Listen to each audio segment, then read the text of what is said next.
যে দিন যত যাচ্ছে তত বেশি মানুষ সেলফ ওরিয়েন্টেড হয়ে যাচ্ছে। কেউ কাউকে নিয়ে চমৎকার ভাবে ওনার বক্তব্যে অনেক কিছু তুলে নিয়ে আসছেন। আমি খুব মনোযোগ সহকারে তার কথাগুলি শুনছিলাম। ক্যান্সার রোগ যেমন বেড়ে যাচ্ছে মানুষের শরীরে, সমাজেও সেরকম ক্যান্সার বেড়ে যাচ্ছে। কিন্তু এই বিষয়টা চিন্তায় থাকতে হবে। যখন আমি দেখবো যে না উনি আমার জন্য সুস্থভাবে বাঁচিয়ে রাখেন, তবেই আমি হয়তো সুন্দরভাবে আপনাদের মতো তুমি মাফ করে দাও আল্লাহ। গুনাহ সগীরা কবিরা জাহেরি বাতিনি শিরকি বিদআত। এই মিটিং এ শরীক হয়েছিলাম, আমাদের কাছ থেকে 9 জন সদস্য ইয়া আল্লাহ বিদায় হয়ে গিয়েছে। মোহাম্মদ আব্দুল সালিম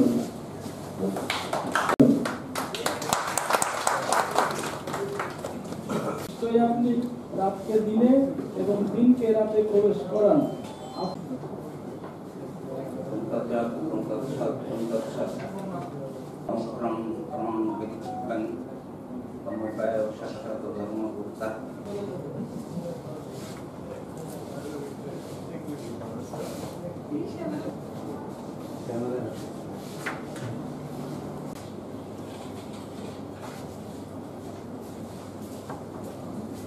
হাই সেও তো নয় কম, তার মুখের মিষ্টি কথায় বন্ধ হয়ে গেছি আমি সারা জীবন ভর।